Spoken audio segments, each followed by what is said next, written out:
This is John Jackson Miller, and you're listening to the Star Wars Canon Podcast. May the Force be with you. There are stories about what happened. It's true. All lies.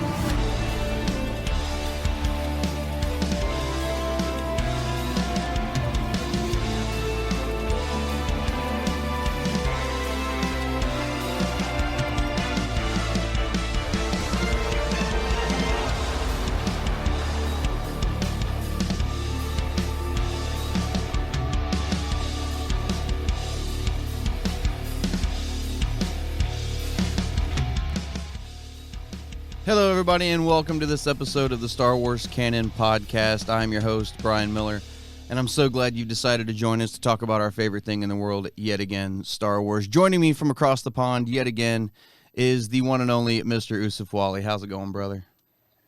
Hey, I'm really happy. And I'm actually even happier that we're doing this. Not only are we talking about our favorite subject, but we're doing it, second week in a row sort of thing. So I'm really happy to keep this getting, to get this back on track consistently, Let's start getting this content out regularly. I love this. Oh, yeah, absolutely. This episode, we're probably going to keep it a little shorter, though. I've got some things going on today. I know Usef's busy, right? Usef's out in public right now. Yes, I am. I'm out and about. It is finally during the day when we're recording this, rather than at home at 3 a.m. It's about 5 in the afternoon. I like this. This is a new trend. Yeah, it's better than staying up till 1, 2, 3 o'clock in the morning to do this. So, it's Star Wars, so I don't really. It's Star Wars. It's worth it. Yeah.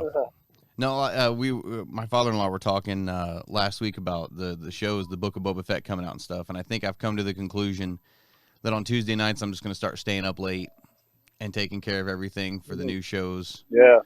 All night Tuesday night and Wednesday morning, and then you just suffer Wednesday for it. So I think that's where we're going to go for. So I decided we're going to try to keep this episode a little short. There's a couple things we want to address this week, a couple things we want to talk about, and get an episode out for you guys so that we're not having a bare week. So before we get going, though, I want to let you guys know about Patreon.com.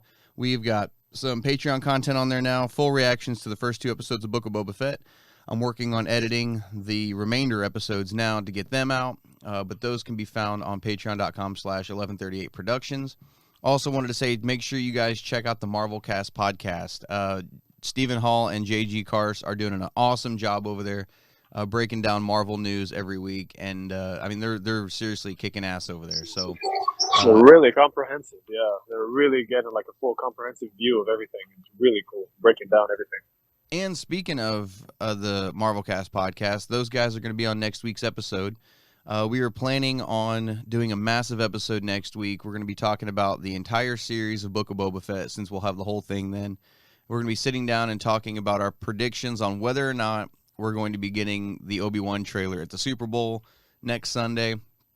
And if we are, kind of what our thoughts and kind of what our predictions are going to be for that as well. So I wanted to get them all involved in that. That's going to be a big episode, and that may end up being a pretty long one, actually, talking about Boba Fett. So that's what we have to look forward to next week. I'm excited to get them back on. But definitely head over and check out the Marvel Cast podcast, because they're really doing a good job over there with that. I'm really happy with them. So let's get into this. So there's a couple things I wanted to talk about real quick. We're going to be talking about Boba Fett next week. But Usef, I wanted to talk to you a little bit about Boba Fett, just the two of us. We've got 1 episode left, and this last episode was just insane. Mind-blowing. So much. It wasn't just the fan service. People keep telling me, oh, so they're just calling back some of their favorite stuff. No, they are opening up so many possibilities at the same time. It's so cool. It is. It's really cool. And everybody's talking about how, well, this doesn't feel like an episode of Book of Boba Fett. Maybe next week we'll get a cameo of Boba Fett in Book of Boba Fett. Well, I get it. But we're at a point in the story where you're bringing in these other characters. We don't know where they've been since their last appearances, and you got to kind of give a little bit of that backstory there. And if it takes a full episode, it takes a full episode. And it's all build up to what's going to happen next week. So so far I'm digging the show. The show has just evolved even more for me. Kirsty's going back right now and rewatching. I think last night we just watched episode 5 together.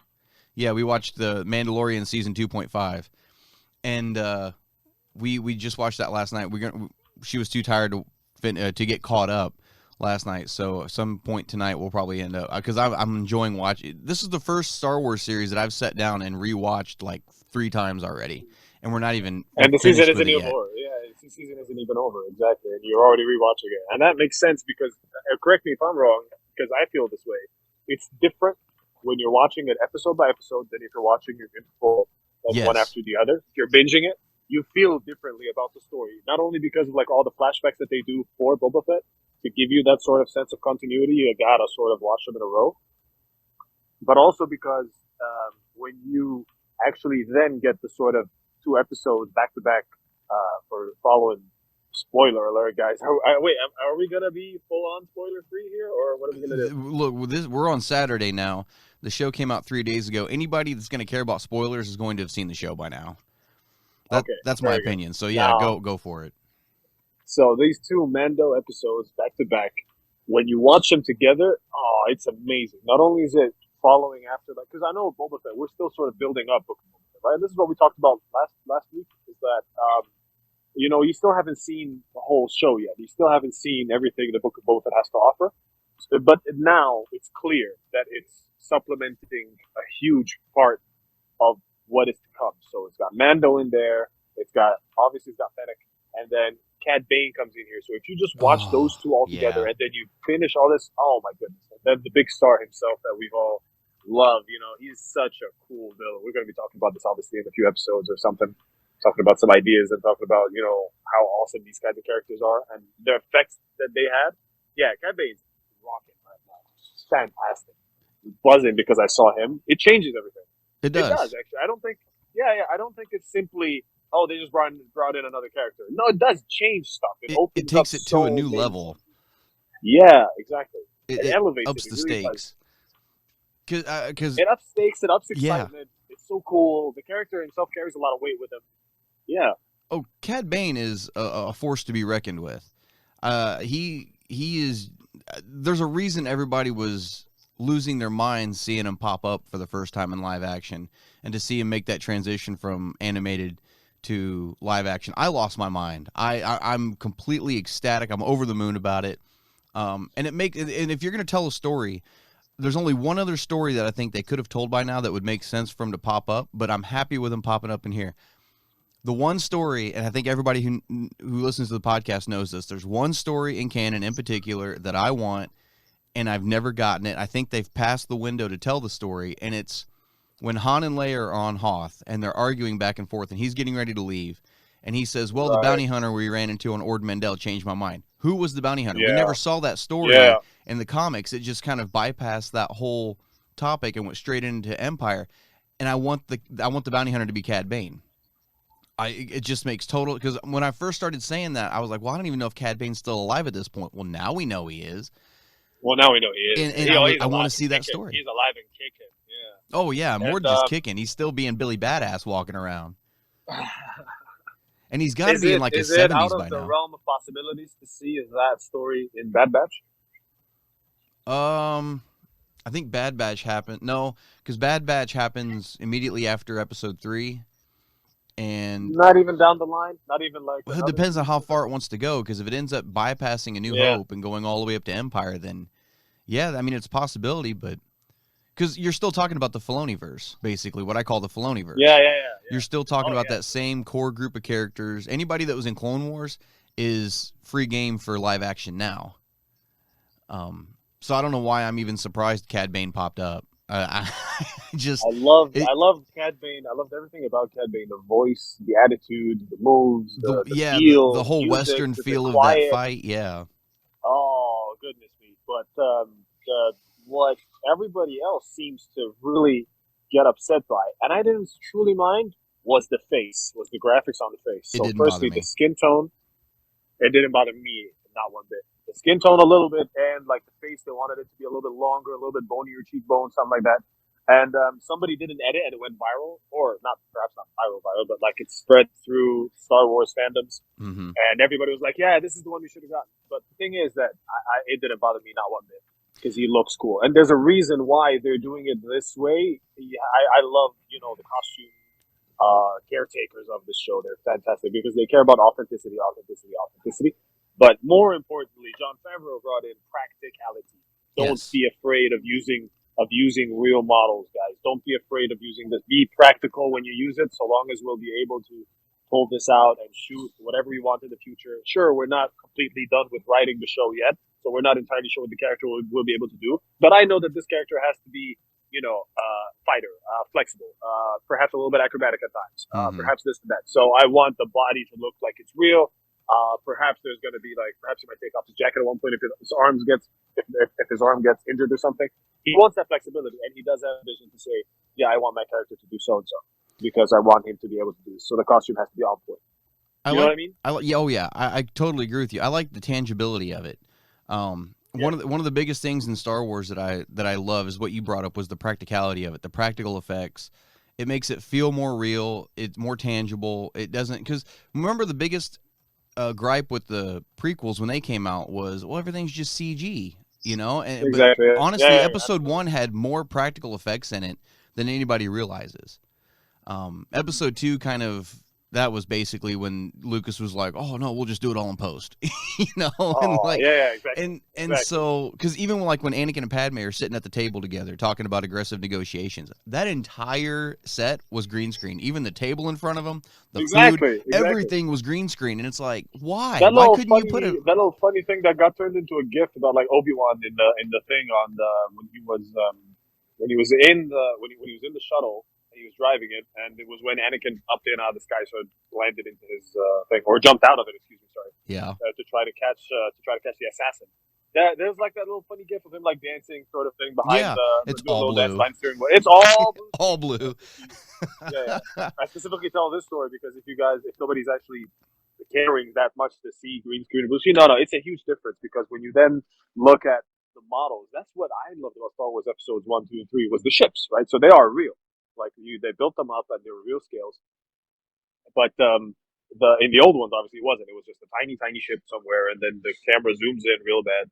And then in the new ones, and obviously I have to talk about this, even if it's just briefly, it is one of my favorite ships, or if not the favorite, my Naboo Starfighter. My goodness, it's just a brilliant, quick, super fast fighter jet, sleek, nimble, beautiful, and they gave it such a feel to it, like a sort of American muscle revamp with a big they put a Hemi on top or whatever that was in the center of the bonnet, and it was camshafts all over the place at the sound, and they gave it a little room as well when he was taking off. So I completely understand where that comes from. Perhaps it wasn't particularly accurate. I don't give a shit though. It was amazing. Cool. It translated well to Star Wars, especially for an N1. And to see that Starfighter, and I saw somewhere that's the same Starfighter the Anakin had. The Anakin flew in episode 1. Yeah. Guess if you look at the writing underneath the canopy, the red writing, it's the same as Anakin's. I think it's the call sign for the ship, and it's the same as Anakin's. So he's flying Anakin's ship now. He flew Anakin's Starfighter down the same canyon Anakin flew his pod racer, who Cobb Vanth now owns as part of his speeder. And so it's cool to see all this stuff kind of come together like that, and to see these little nods here and there. But exactly. It's not just fan service. No, that, but I loved seeing that fan service. I loved him going through the canyon. I loved him taking that same old route and then doing the quick turns. And they did it really well as well. And you can see the gate so perfectly. You can see the gate that Anakin crashed through when Sebulba forced him onto the entry ramp. You can see that gate debris still laying there. It's been 30 or 40 years and they've never went and picked up the debris or rebuilt the gate. They just left it. But it was nice little nods like that. And just seeing Beggar's Canyon again and seeing a Womp Rat in Beggar's Canyon, Luke saying, it's just like bullseyeing Womp Rats in my T-16 in Beggar's Canyon back home. And it's so awesome to see. But I'm with where we're at now. At this point with Dave Filoni, nothing's going to surprise me anymore with what is free game and what's going to pop up and what's not. So next week's episode, I think all bets are off. We got this big, mafia war going on in Mos Espa. The lines have been drawn. The sides are both being built up. It's Boba Fett versus the Pikes, and it's going to be glorious. So when I started the show, I didn't think I was gonna like it very much because Boba Fett. I mean, he only had a few lines, right? And I Right. liked him because of the clones. And he got that taken was- out by that a was his blind guy with a significance. stick. Exactly, and and his backstory, the fact that he is the blueprint, or his father was, or at least the original was the blueprint for the clones. Mm-hmm. So this is Boba, like the one he chose to have, like a sort of son sort of thing, because that was his only request, right? He wanted a son, An sort of unaltered thing. clone. Yep.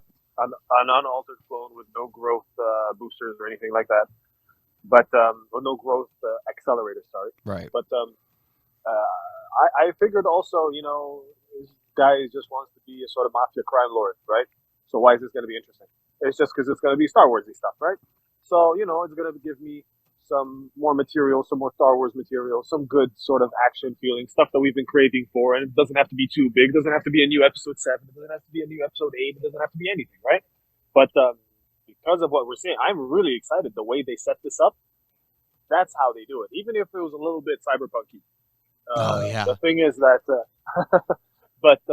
thing is that really, what they have here is that they built a narrative, which we can not only follow, but now we're sort of supporting it. So there's the pikes. I see. So what is the pikes? The spice. See, look at the spice. And then seeing Ben just spill the spice over and be like, not here. This is like extra honor points, right? Being a role model over here. Right. But it shows you how bad this stuff is, right? That's what this shows. It doesn't show me that, this character is being unrealistically honorable. No, it doesn't show me that. It shows me how bad the other side is. It shows me how bad Spice is. It shows me what it means to these characters. And no wonder Cad Bane shows up in the next episode. And then, obviously, we don't want to talk too much about the latest episode with Grogu, because we're going to talk about that later in the podcast, right? Because of a mailbag question? Yeah, we are going to talk about that a little bit. Yeah. Well, but yeah, this is getting me to love Boba Fett, really. Oh yeah, no, Boba Fett used to be my favorite bounty hunter, and he's still up there.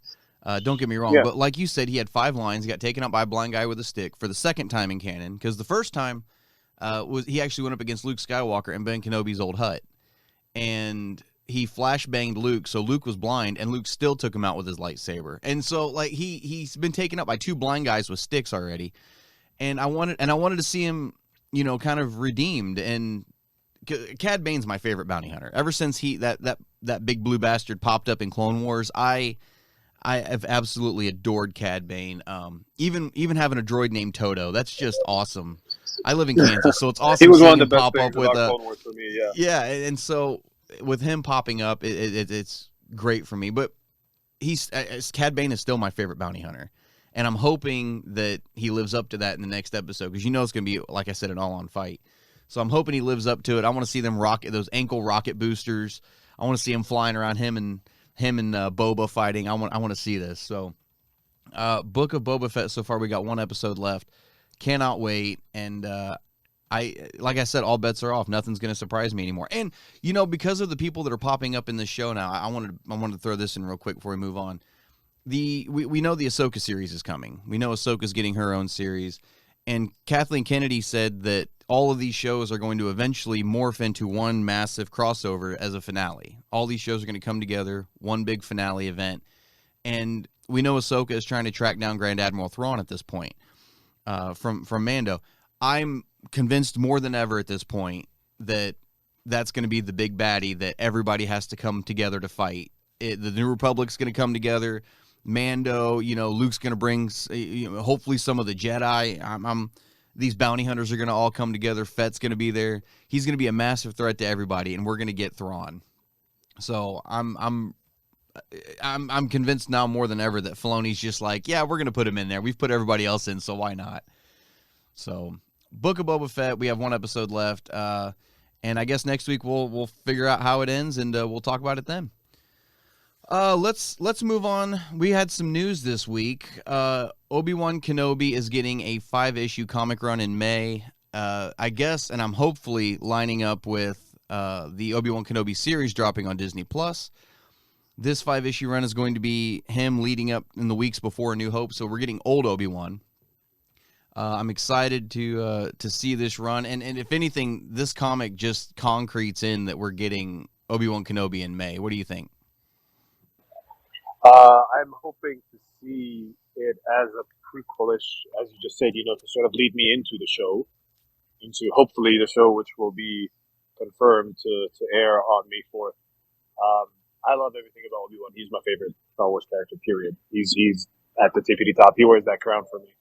I can't wait. I'm really excited to see him, not just like watching Luke from afar, but I want to see him converse with Qui-Gon a little bit. Mm-hmm. And I want to see him. I'm hoping to see stuff that will get me surprised or teach me about the Force. You know what I mean? It's either going to be surprising from an event sort of thing. Oh, look, Obi-Wan did that. Oh, that's interesting. Oh, I didn't know that. This is definitely the space to do it. But what would be even cooler is if it actually taught me more about the Force, which is my favorite whole thing about Star Wars, the Force. Well, it's what separates Star Wars from anything else is the Force. Yeah, and it's so big and vast and filled with wonderful levels and deep meaning. So I want to see this isolation he's drawing himself in. It's not complete isolation. It's not Yoda, but it's not Yoda level isolation. But it is more or less an isolation of sorts. So I want to see him tackle that because it's definitely hard. No, it's a different journey he's on from now on. So. Yeah, I just want to see it. I just want to see a snippet of that. I'm excited for it. And Obi-Wan hasn't. I mean, we had Obi-Wan and Anakin. There was a 5-issue run of Obi-Wan and Anakin that came out back in like 2016, I think. And there was a little trilogy of comics of old Obi-Wan on Tatooine, kind of sprinkled throughout the Star Wars comic. I think it was issues 7, 21. I don't remember what the other one was, but anyway. So we've gotten a few glimpses of it, but I want to see this leading up to A New Hope. This is going to be great, and hopefully, this has got to have a lot more meaning, right? Oh yeah, I want it to lead up to the show, but if you think it's going to lead up to New Hopes, it's going to be potentially like after post this show, because we're not entirely sure which events, like how old is this show going to be in terms of like where in the timeline is it going to be, like the live action show. I mean. Where the timeline is going to be exactly. Is it going to be really close to when Anakin's growing up? Or is it, I think it's right at the halfway point between episodes 2 and 3. Or I'm sorry, 3 and 4, I mean. I think it's right at the halfway point, yeah. Because I think they tried to place the show based off Ewan McGregor's age, and trying to transition him into the Alec Guinness Obi-Wan, yeah, so... but yeah, no, Obi-Wan Kenobi is getting a 5-issue run. I have no idea what that story is going to be.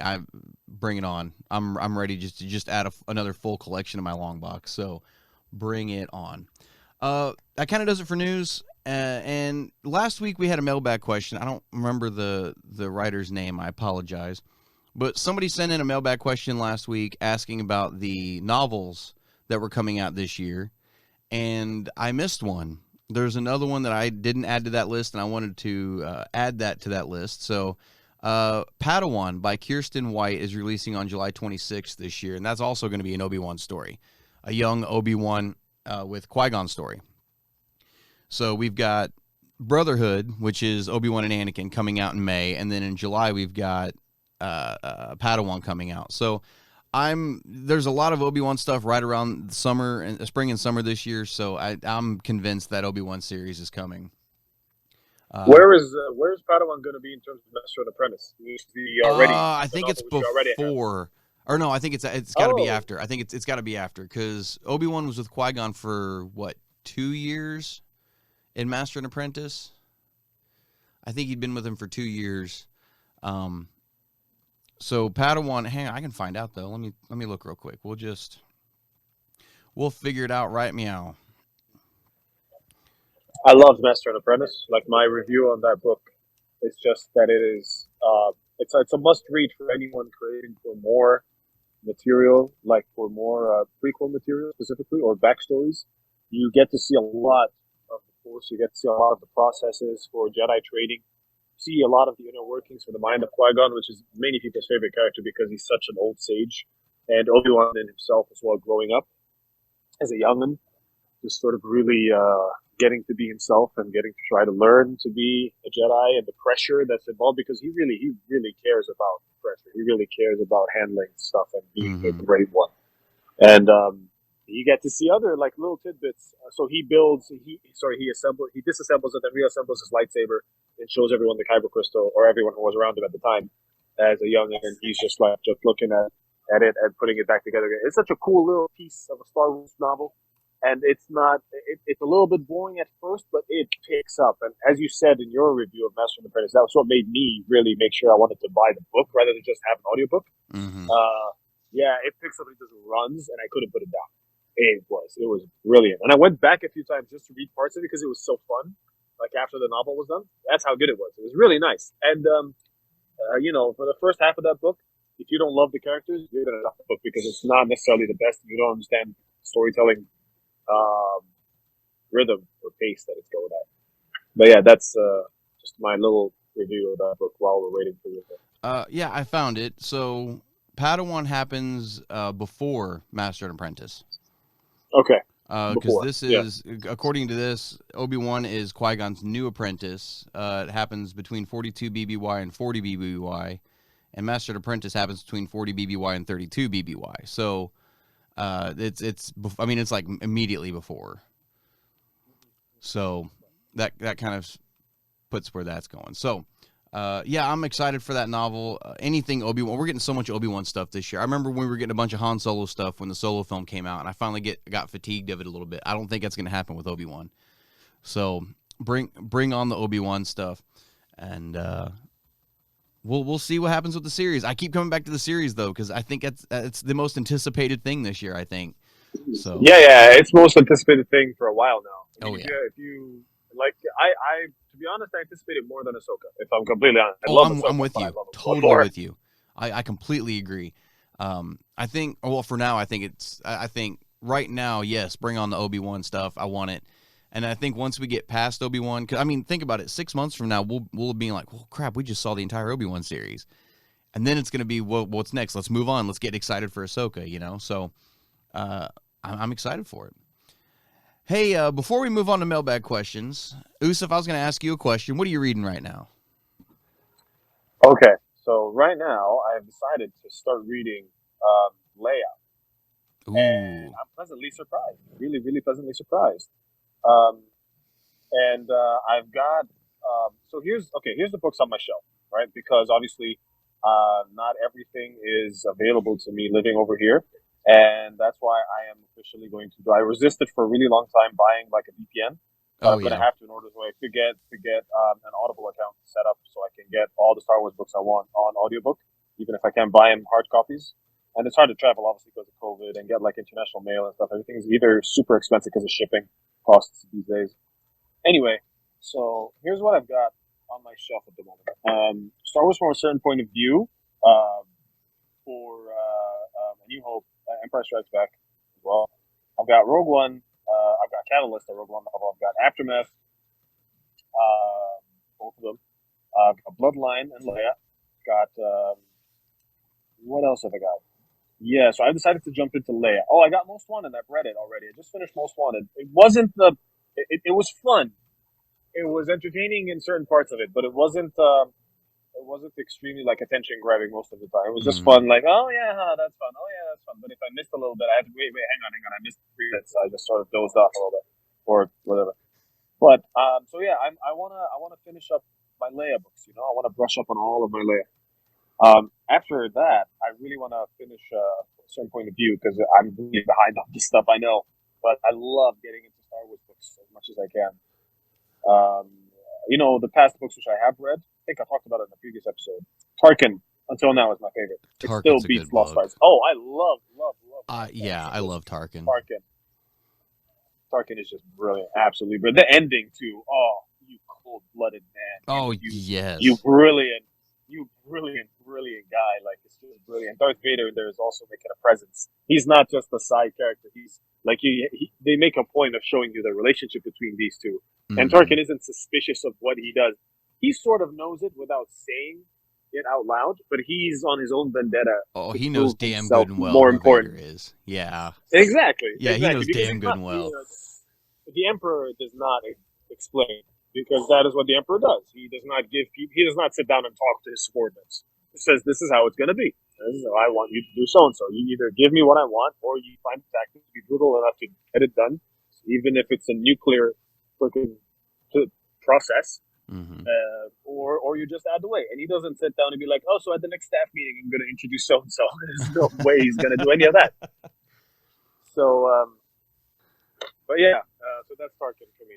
But rather than just keep praising him in that book, thing is that these new books, not the new books, excuse me, these other books that I have, which are been out for years now, I'm really behind and I need to read them because I want to sort of put those behind me and have accomplished at least a certain good amount of the existing novels before I jump into High Republic or these new sets of novels. At least even if they're novels about old topics, just like Padawan and stuff, I really want to sort of catch up and be at a certain level of I've finished this before I jump into the new ones. Well, I'm really excited to read High Republic because I want to read it continuously as well. I have a few novels set up and then read them all. Do you know what I mean? Yes. If you read High Republic, start at the beginning and work your way through it as its own era. Yes. Okay. Yeah, there you go. Absolutely. And you would recommend reading them one by one? So as a person who has read them, you would recommend that? Or would you sorry, you can just start High Republic now? Or what do you think? If you're going to read High Republic, I would start with High Republic and just commit and go and just get caught up. At least with the first uninterrupted phase. Yeah, at least with the first phase. I don't know when phase 2 is actually kicking off. I know we just wrapped up phase 1. But yeah, I would sit because there's how many novels are there? I think there's 9 books. The comics kind of supplement that a little bit. Some of the comics have their own stories. The other comics kind of supplement the stories in the novels. As a matter of fact, I know the next issue of the High Republic Marvel is going to go right into the Fallen Star. And it's going to be the events of the Fallen Star from somebody else's point of view. So the comics, I wouldn't say are a massive I wouldn't say they're a priority, but the 3 Del Rey novels, the 3 young adult novels, and then the 3 young readers, I would definitely read those 9 all back to back.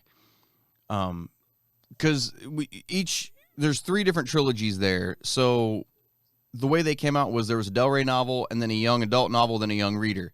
And the young adult and the young reader supplemented the main novel. And then you've got the second novel, and you had the same thing, a young adult novel and a young reader supplement the second book, and the same thing with the Fallen Star. So it's like you have to go Del Rey, young adult, young reader, Del Rey, young adult, young reader, Del Rey, young adult, young reader. But it's really cool the way they wove everything together. And you can actually tell they sat down and had a plan with this, and you can actually see where it's going. And you can see how everything fits together. They actually did their homework with this series. This is what they're doing with this. They should have done with the sequel films, to be honest. But yeah, if you're going to sit down and read High Republic, I'd go beginning to end on that.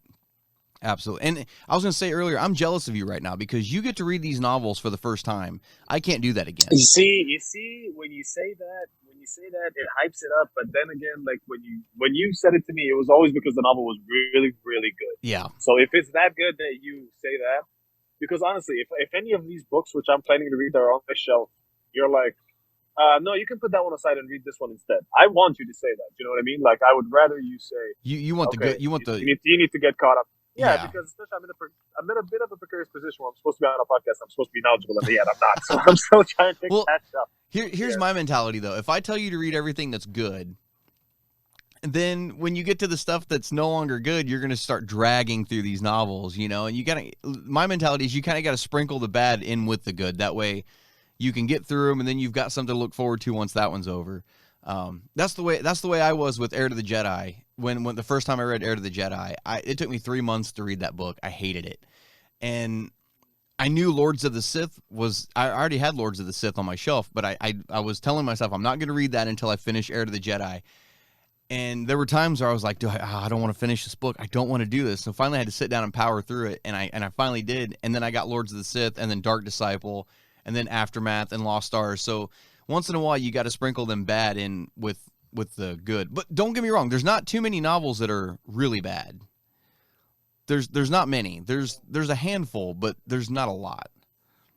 I mean, here's what I'm actually resisting doing for real. I'm resisting reading Legends. Because really, I just keep stumbling into these stories while either I'm researching or just reading on Star Wars stuff or just like saved links and videos and stuff. I just keep bumping into these legend stories, and they're amazing, but they're not canon, so I can't commit because I don't want to get distracted by stuff that isn't Right. canon. And I think that Later it's on, you want to be like, distracting wait, more or did less. Luke do that, or was that? Exactly. Yeah. Or am I misremembering this? Is this real? Is this not real? That's what's going to happen down the Right. line because I won't be able to keep track of what has happened and what hasn't happened. I'm and the same for way. me, it is important. Yeah, I can't just look at legends and myths. So I love mythology more than anyone, right? And I love like looking at what if and stuff with Marvel and things like that. But this is different. This is retcon. This is canceled. This book technically did not happen. You can read it. It's fun. And there's a character there that's set up to be really cool, but it does not contribute to any modern day story. I can't wrap my head around reading something, and that's just me, right? Other people would be, no, we want Legends Star Wars to be real Star Wars, so I'd rather read Legends than actually read the new stuff. Right. So sure, you can do whatever you want in Star Wars in terms of that, but then that's going to be quite limited when you look at actually having a conversation with people about what's going on in Star Wars. The way I look at Legends stuff. The way I look at it. The way I kind of look at Legend stuff, I'm with you. It's hard to read because it's not hard to read, but it's hard to differentiate what is quote unquote reality in Star Wars and what isn't. And the way I look at Legend stuff is because what they decided to call it Legends. If I read a Legends novel now, I picture somebody sitting down in the Star Wars universe telling their children, right. this Round is a a story. campfire sort of thing. Right, exactly. Yeah. And these are legends within the Star Wars universe. Because remember what Ahsoka said, all legends are based off some piece of truth. And so at this point, I'm sitting here going, well, shit, Legends novels all happened until we have something that says they didn't. Or certain parts of them could be true, like with Revan. We know Revan is canon now. We know Darth Bane is canon, but not necessarily those novels and those stories are canon until they come out and say, no, that's the official story. Like Darth Bane, if they come out tomorrow and say that Bane trilogy from the 2000s is canon, oh, shit, it's going on the shelf. I'm that instantly. That's my favorite trilogy of books of all time. And so it's in my mind, they're just stories that people are sitting around telling within the Star Wars universe, kind of like the Legends. Yeah, of the no, Skywalker I understand. book I was. got you. Like actual legends, Right? The term is legends, so keep it like that. Right. Because we have our own legends in our society nowadays, and some of them happened, some of them didn't. We don't know if some of them happened. We don't know if some didn't. So it's maybe they did, maybe they didn't. We don't know. So that's just kind of the way I look at it. As far as the way I look at it. I am currently reading the War of the Bounty Hunters comic run again. I started it, and what you were saying earlier about binging shows or waiting week to week. With the Star Wars comics, I get my comics once a month, and then I have to sit down and catch up and figure out what order everything goes in, and then read them in that order. Now that War of the Bounty Hunters is finished, I decided to go back and just start it all over, and I'm going to binge it. Right. Especially now with Book of Boba Fett out. It's really easy to binge comic books. It's really fun as well. It is. I really disliked, because I'm used to binging, not because of anything else, because I am a person who's used to like watching shows. I'm a total Netflix sort of sucker, Yeah. When I haven't done this with Boba Fett, but I did this with Mando. I waited every 3 episodes that I'd watch 3 at the same time. Oh, yeah. You know what I mean? Sit down and watch all 3. And then I would wait 2 episodes and watch both. Well, then you And I see basically your get a reaction, Mando like, movie. Holy crap, Yeah. you gotta do this. Yeah, exactly. So I'm doing like mini Mando movies, exactly. And that's so cool for me to be able to do. And even like when I was watching Clone Wars, I have the freedom to watch them as much as I like, as condensed as I like, because it's all out there already. Yep. I'm going to do the same with Bad Batch when I start watching that next week. So, yeah, you're going to love Bad Yeah. Batch. Oh, and exactly, speaking right? of Bad and then Batch, I'm going to be watching Rebels after that. Speaking of Bad Batch, they're opening doors now at the end of that season that I think Filoni is really setting something up. I think he planted seeds in Mando for it, and now it's being talked. I'm not going to ruin it for you, but there were seeds planted in Mando that now even though Bad Batch is before Mando, now in Mando, in Bad Batch, they're talking about the same subject, and you're like, what is going on right now? Like, there's this massive picture like going on behind the scenes. It's really cool. So I think you're really going to like Bad Batch quite a bit. Excellent. Can't wait. Yeah. Well, let's get on with some mailbag questions, man. We got a couple of them this week. We're going at 40 minutes right now, so we're just trying to keep it a little short this week. And let's buzz through these 2 mailbag questions. Usef, you said you're not real. I don't want to say you're not big on these questions, but you told me you didn't have a lot to contribute to these questions. I think So I think you read. do. Okay, well, yeah. Okay, so let's we can hear the questions out, and then I'll tell you what I think about them and about your answers to them, because I Fair want to enough. hear. I love these questions. I love the questions, and I do want to hear the answers to these questions, actually. Fair enough. The first question this week comes from Kyler Knowles. You guys have heard that name before. Kyler writes in, says, hello and welcome back, my fellow canon nerds. My question is relatively simple, and that is, how do you think the High Republic Phase 3 will end? I personally think Avar is going to be a big part of it and could be something to do with the Jedi not wanting to have romantic relationships. Thanks for the question, Kyler. Yeah, so you haven't started any High Republic stuff yet, but I don't think this is much of a spoiler, to be honest. For those of you who haven't read High Republic yet, don't know anything about it. So High Republic is set 250, 200 years before the events of Episode 1, The Phantom Menace. It's the High Republic, it's the Jedi in their prime. It's a golden age. The Chancellor of the Republic at this point, Lena So, she's got she does these things what everybody refers to as great works. She's building hyperspace beacons, and she's trying to expand communication throughout the galaxy and trying to connect the whole galaxy together, the outer, mid, and inner rims, everything like that. It's a huge expansion time for the Republic. And the Jedi are just they're a huge part of it, and they're at the prime of their existence. And this threat comes out of the galaxy in the form of the Nihil, which are basically Star Wars Vikings. If you guys know me, I love Vikings. It's badass. When You've got a Viking beard in the works. Oh yeah, God, I love it. Absolutely love it. I do. I really do.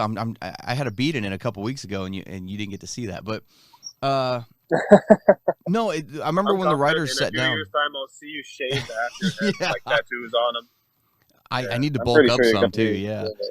But I remember the writers sat down and was talking about trying to come up with a villain for the Jedi in this time period, and they asked themselves one question, and they said, "What scares the Jedi? What will scare a Jedi?" And they came up with the Nihil.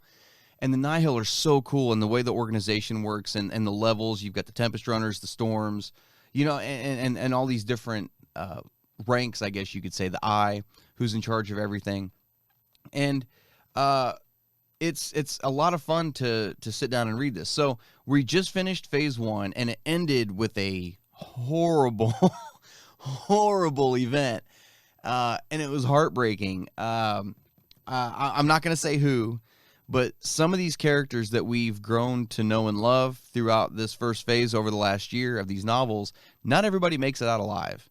And the ones that don't, you're just like, are you serious? We gotta, there's a huge blow struck to the New Republic, to the Republic at the time. Damn. And, lots of death. And it really leaves a cliffhanger waiting for Phase 2 to kick off. And it's gut-wrenching to read. To give you guys an idea of how good these books are, though, I've decided, because I just finished Fallen Star by Claudia Gray, who I believe is the queen of Star Wars canon. Every one of her novels is in my top 7. And she wrote this book and almost dethroned Lost Stars, in my opinion. I think they're tied, but because it didn't overcome Lost Stars, I can't say that it beat Lost Stars. So Lost Stars is still number 1, but it's right there. It's right there. How will Phase 3 end? I have no idea, to be honest, Kyler. We've still got Phase 2 that could go anywhere, and then Phase 3 that's 2 years away, I think. It's got to end, because Phase 2 is actually going back in time even further, another 150 years. We're going back even further with Phase 2. Why, I'm not entirely sure, but Phase 3, I think what they're doing is they told this story of, leading up to the Fallen Star, and now they're going to go back in time and kind of, I guess, do setup for how we got where we are, and then for a year, and then a year from now, we're going to go back and kick off Phase 3, which will be the picking up where Fallen Star left off. So I think we're gonna have to take a little break from that part of the timeline and go forward, or go backwards first. I'm not sure. I have no idea. Obviously, the Nihil have to go down, because we don't see anything about the Nihil in the films or anything like that. Or they could evolve. They could have, yeah, or they're still out there somewhere and we just don't see them. Just they're a pocket remnant kind of thing. So I don't know.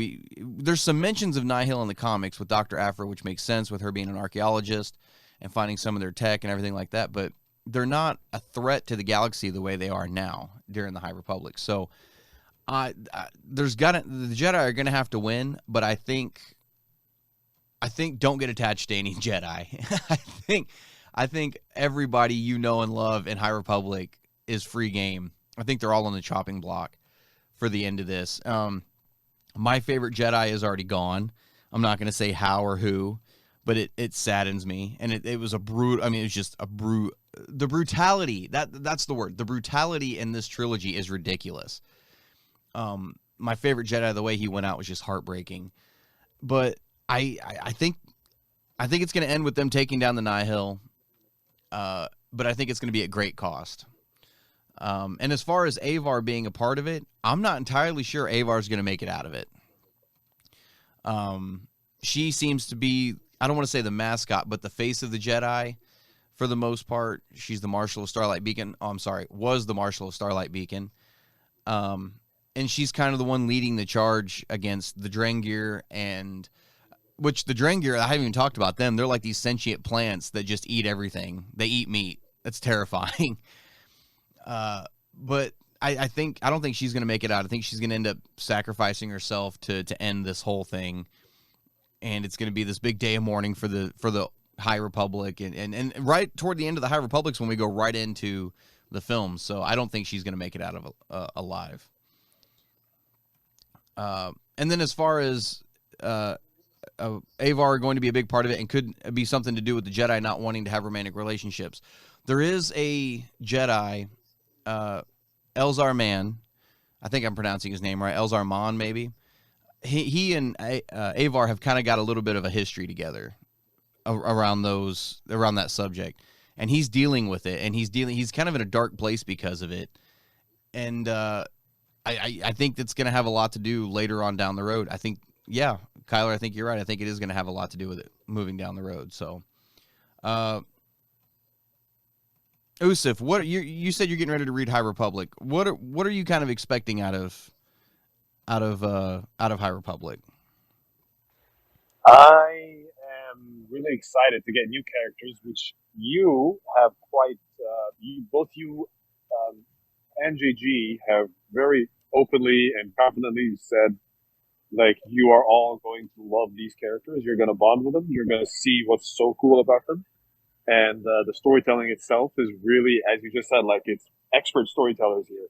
So I'm expecting to get glued to my books, really, to get excited, right? I know expectations, are a little bit sort of like, don't get your hopes too high. Just make sure you stay grounded, because you still haven't tried it yourself. It might not be to my taste or whatever. So I'm just waiting on that. And the villain, I'm the guy that really focuses on the villains. I just love it to death. I want to see, for the hero. I'm so bored of the hero winning all the damn time. That's not life.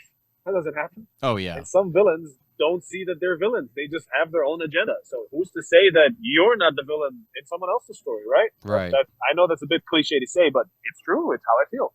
So the thing about this, is a new chance for a new leaf in Star Wars, which, you make a very important statement, which we all feel for all material that's going to come out of Star Wars. We wish that 7, 8, 9, the sequel trilogy had been handled with such precision, with such long-term planning, with such execution, right?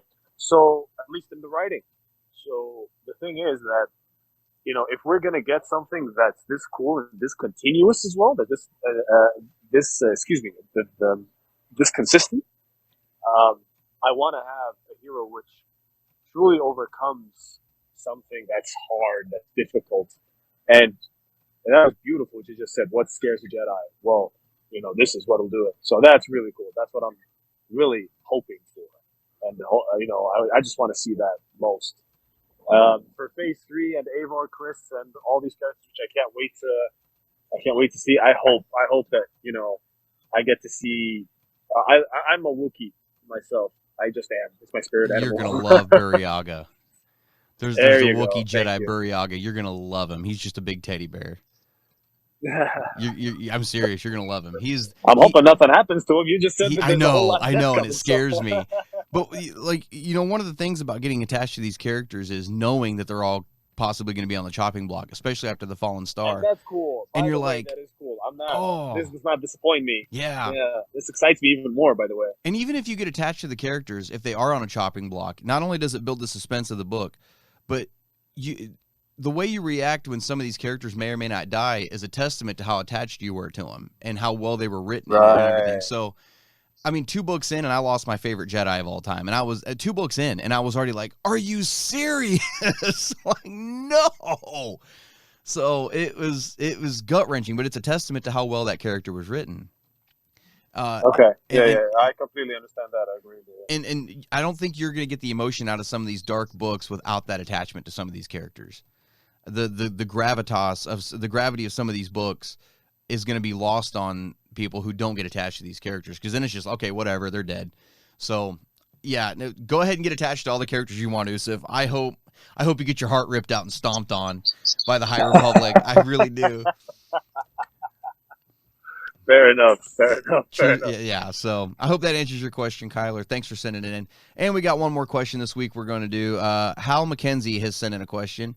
Hal says, this may be a spoiler question for the last episode of Boba Fett, and if so, feel free to hold on to this question for later. No, we're going to go ahead and address it now. How did Luke Skywalker have Yoda's lightsaber when we see the Empire incinerate it in the Vader comics? Seems like Filoni may have broken canon for the sake of fan service. What are your thoughts? Glad to have you guys back. Thanks for the question, Hal. I thought about... I think first things first, Filoni never breaks canon. No, he doesn't. First, Filoni never breaks. Exactly. First things first. And I don't know the answer to this question. I was really happy to see this question because I actually didn't think about it. I was just so excited at the end of the episode that I did not think of this. I had to do some research. So I want to hear the answer.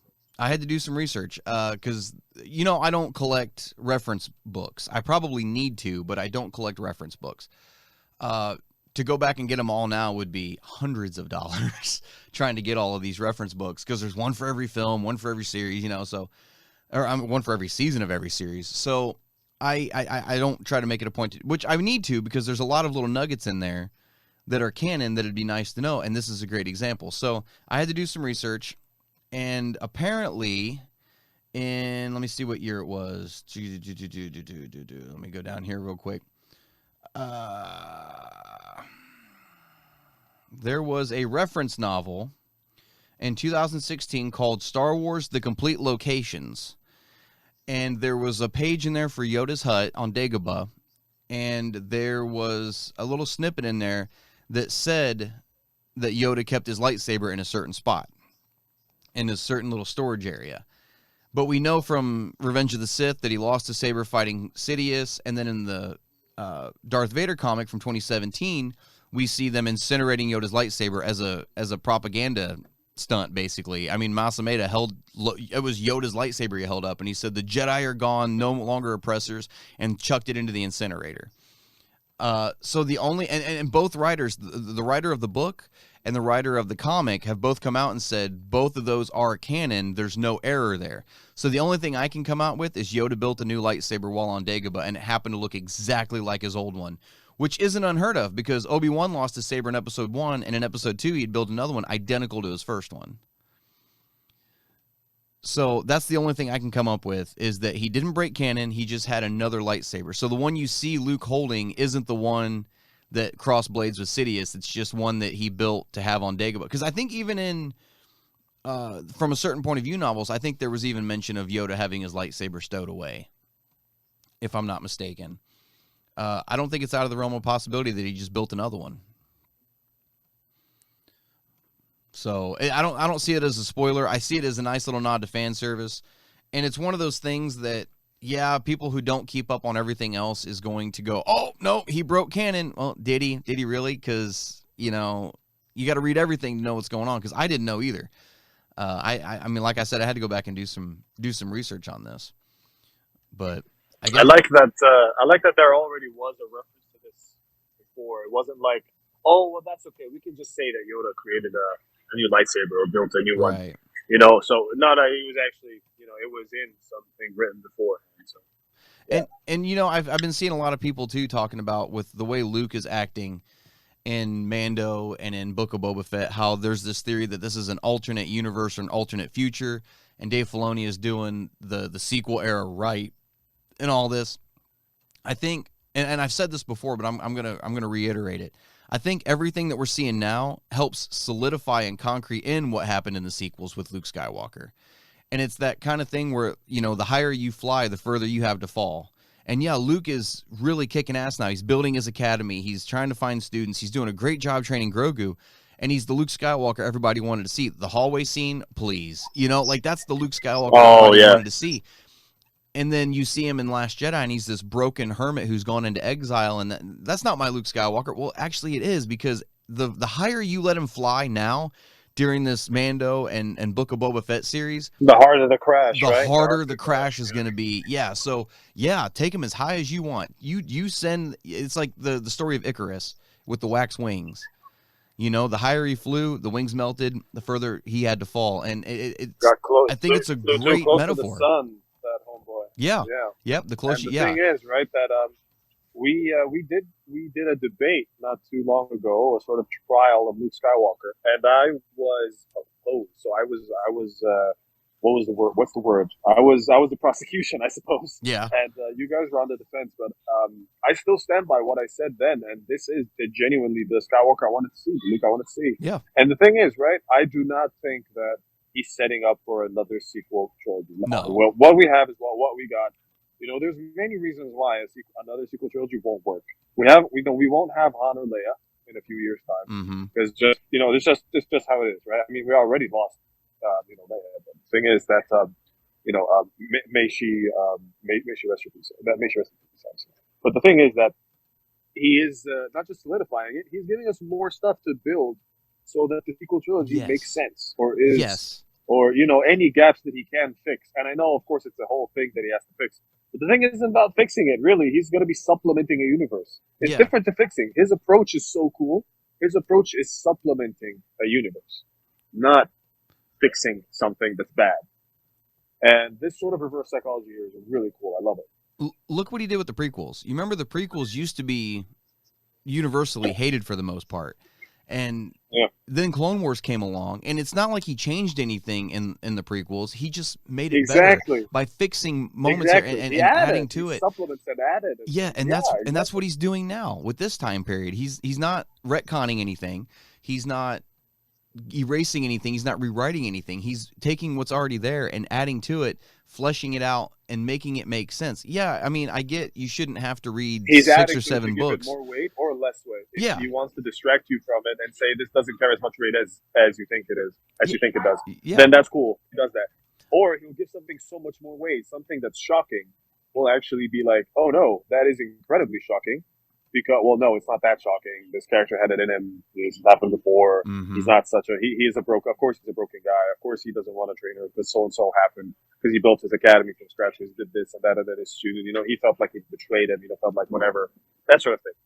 Yeah. For Filoni, in Filoni we trust. You can get a dollar bill sign and put that up there, and Darth Vader will be on that bill rather than Lincoln, and just be like, in Filoni we trust, my friend. I'm going to riot if they don't end up making him head of story content, or just being in charge of story the way Kevin Feige is at Marvel.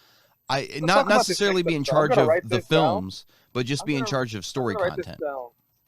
I'm gonna write this down to talk about it next time, because honestly, I don't think they will. But I don't think they will either. We promised that we've tried to keep this short. It's really hard to keep this up. It's really hard.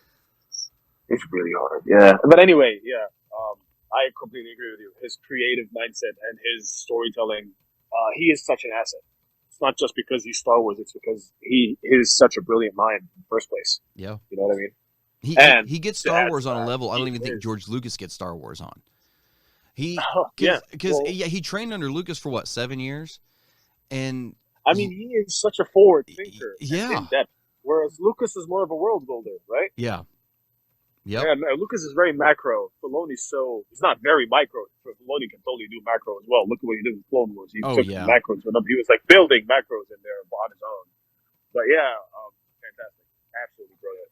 Absolutely brilliant. So I hope that answers your question, Hal. Yeah, I don't think it's the same saber. I think he just built another one. I mean, what else are you going to do in exile on Dagobah? You know what I mean? And he would probably want a saber on Dagobah to protect himself. You look at the swamp creatures and everything. So I'm assuming he just built a new one. But anyway, that's going to do it for this episode. You got anything you want to add, Usef, before we sign off? How does one get an episode on the podcast? If you guys want to get a question on the Star Wars Canon Podcast, you can send it to starwarscanonpodcast@gmail.com. Each week we'll go through and pick out at least a couple of them. On shorter episodes, we'll pick out a couple. On longer episodes, I usually try to go for 5 or 6 of them. So next week, since we're going to be talking Book of Boba Fett and predictions for Obi-Wan, we may just do a couple.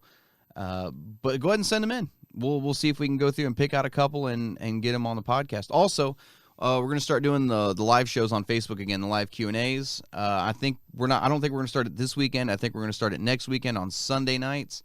Because I'm wanting to start trying to get 1138 put together and get 1138 talk radio going on Saturday nights. So I think that's what we're going to end up trying to do. So, yeah, if that's all there is, I think we're going to end this episode, man. Thank you guys so much for tuning in. I want to thank Usef for joining me from across the pond. And I know you've been busy. Appreciate it, man. Always happy. I'm really glad to do this. Let's keep this consistent. We're going to try to get these episodes as much as we can. Really consistent, really on time for you guys. Please keep sending in all your points, all your questions, any topics you want to hear. We love hearing from you guys. It's really important. And if you don't hear your questions, don't worry. We still bank them. We still make sure that we have them, so we can definitely come back to them another time. I especially like going back and getting mailbag questions if big piece of news breaks and it's related. I really like to go back and try to find stuff that, I like to. So, all right, guys. Well, that's going to do it. Thank you guys so much for joining in this episode. Make sure to tune in next week. We're going to be talking about Book of Boba Fett. Till then, guys, may the Force be with you. May the Force be with you. Take care.